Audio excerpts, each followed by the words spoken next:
going to test whether or not having spiral on a Nerf dart will make it go further and faster. So the two main things we're going to be testing here is the worker regular cage, and then we're also going to be testing the blue worker cage that's designed to spin the dart, and I will explain how these work later, but my hypothesis is there's either not going to be a very large change or the regular cage will do better. The supplies I will be using for this experiment today are a laser to maintain accuracy to a point, and then we're going to have some mounted cameras. And we're also going to be testing with 3 different types of darts: the AccuStrike, Waffle Head, and the standardized Elite. Each dart will have 18 times to prove themselves in this clear magazine. To measure distance, I have 116 feet measured out on a gravel path, and to test how fast the dart's going, we're going to pop off this front end, replace it with this ammo counter / FPS measurer. When I shoot a dart, it'll tell me how many feet per second it went. For this experiment, I'll be using 3 different types of darts. Let's go start with the Waffle Head. Alright, so we're going to get our first experiment going. I've got the ammo counter on here. And we're going to be testing with Waffle Heads first. I've got my measuring tape right here. I've got a GoPro so I can see where the darts went. I've got a laser, and right now I'm going to aim for something specific so my aim doesn't go off. So I'm going to make sure I have the same stance so then my shots aren't inaccurate and not too much should fluctuate. I'm going to call out the FPS because I have no other way to document it quickly. So let's get started. 127, 121.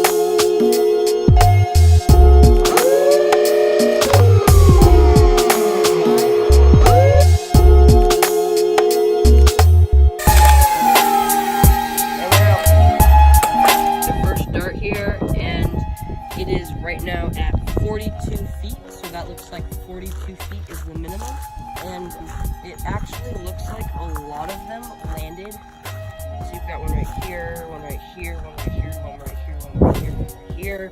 They're all kind of clumped together at 87 feet. Yeah, so there's some off to the side over here.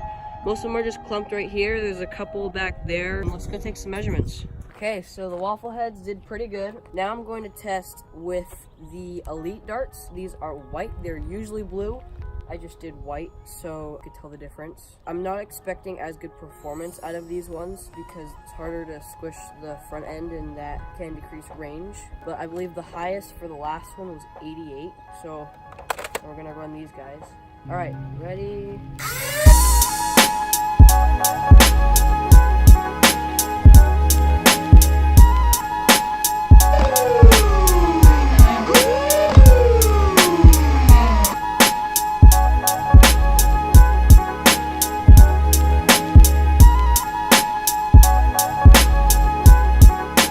First dart. Looks like that's at 17 feet right here.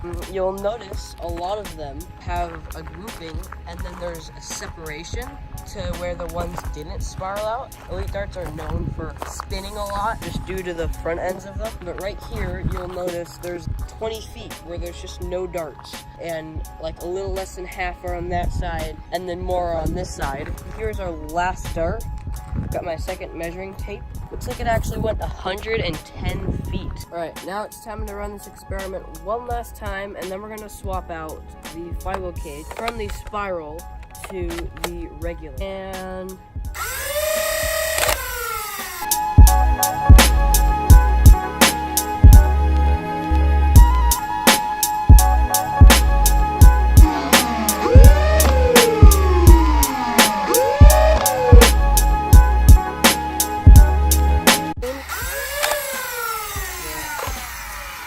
so I did notice there was about 3 spirals. I am curious to find out if that is the cage attempting to spin the dart and spinning it too much and then having the dart spin out, because I've got a good amount of other Philo cages and that usually doesn't happen with them. It may have actually been the lowest FPS though. I did, however, hear that the AccuStrike darts, which are the ones that I just shot, tended to go slower but were more accurate, so there's some notes on that as well. But yeah, yeah, let's go count. If you look here, it looks like we've got our first dart at 19.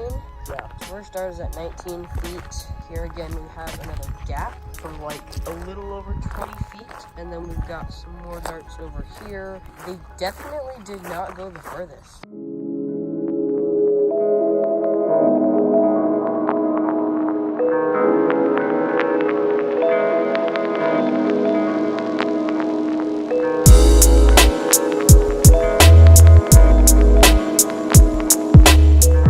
Start at the very bottom corner right here, we can see that this is called the rev trigger. It's hitting a switch that is very officially hot glued in here, and it is being wired to two motors that are going to spin. So these are called the flywheels. These are what spin the dart into the flywheel cage, and this is the blue spiral cage. We'll get into that in a minute. And then this right here presses this trigger, which activates this motor right here, which spins this gear, and essentially pushes the dart into this hole right here. And I'll go into detail on this in a minute here. What we're going to get at here right now is we are going to take out this metal part here, this blue part, and we're going to replace it with a more darkish gray component that is slightly different, and we're going to compare the firing tests from there. And if you're wondering what all these blue particles are, this is called dart dust. It's basically off-wear from the Nerf darts as they get chewed up in here, because this is so powerful that sometimes it will confetti the darts. Out the cage garage, you can see its absence from its housing, but as you can see, you will notice how the wheels are slanted, and then on the other side it is the opposite, and that is the spiral effect. And then when we put the other wheels in here, they should sit nice and flat. So that is the major difference we're testing here. So as we set the components side by side, you will notice they're practically the same until you look at them like this. You'll notice that it's slanted, that is flat, and then we're going to go back outside and do some more testing. All right, we're going to start out with waffle heads first, like we did last time. Nothing should have changed. Yeah, let's see how it goes in the regular. I'm not expecting too much of a change, maybe slightly higher FPS. Let's see.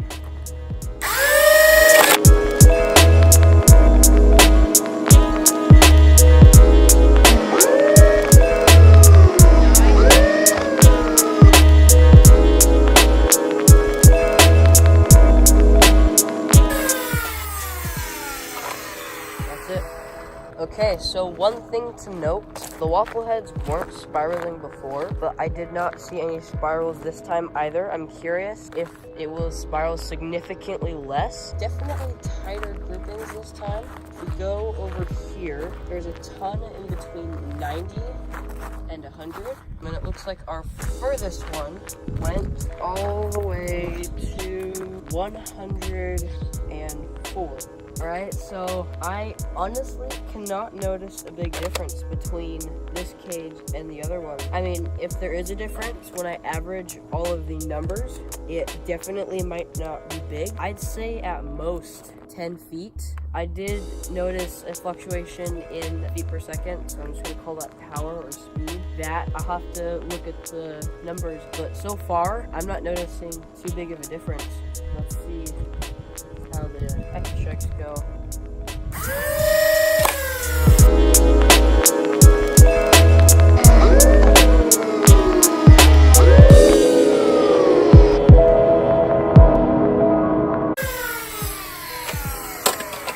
I'd say if you're running this exact setup or a similar setup, I honestly don't recommend running the AccuStrike darts. Definitely slightly negative performance, but let's go compare the numbers. I am noticing no spin outs, like they aren't spinning, which is very interesting because they were designed to spiral the darts, and I'm guessing whenever they spin out like that and hardly go anywhere, that is the cage doing what it's supposed to do, but overdoing it, spinning them too much to the point where they spiral out. But our first dart right here is at 46. Yeah, so the first one's at 46. I mean, look, with the other ones, some of them were at 13. Alright, so last test. I'd say main thing so far with the new cage is I notice there's just no spiraling. The dart will not spin out. For this first 25 feet, I want to say, nothing goes wrong. So far, I'd rather have a regular cage compared to a spiral. No difference in accuracy. The one time I shot the waffle heads, they were slightly to the left. That is because the wind was blowing. Wind doesn't affect range on Nerf darts. It affects their accuracy. But yeah, let's do a final test.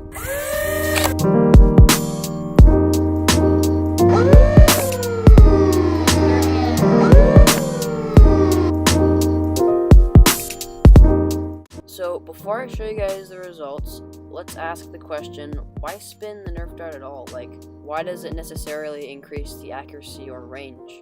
So here is something written on the topic of rifling. So rifling is basically what we're trying to do here. We are essentially spinning our projectile. So here's what they have to say. The rifling causes the bullet to spin along its lengthwise axis. Any spinning object is effectively a gyroscope, and like a gyroscope, it tends to return to the axis it's spinning on when pushed. Since the axis happens to be pointed towards a target, this means that the dart/bullet will stay pointed towards the target even when affected by forces perpendicular to its flight. Wind, for example, which would otherwise cause the bullet to tumble. Since the bullet is an aerodynamic shape, both range and accuracy are best when the bullet flies at the pointy end first, or dart. A dart flying sideways obviously has more drag. A dart spinning will not turn sideways and thus has a bigger range. So here we have the conclusion/explanation. So you'll notice that the regular cage actually won because they both had the same FPS, surprisingly, but the regular cage got a longer range. And I wondered why that was, and I looked back at the footage, and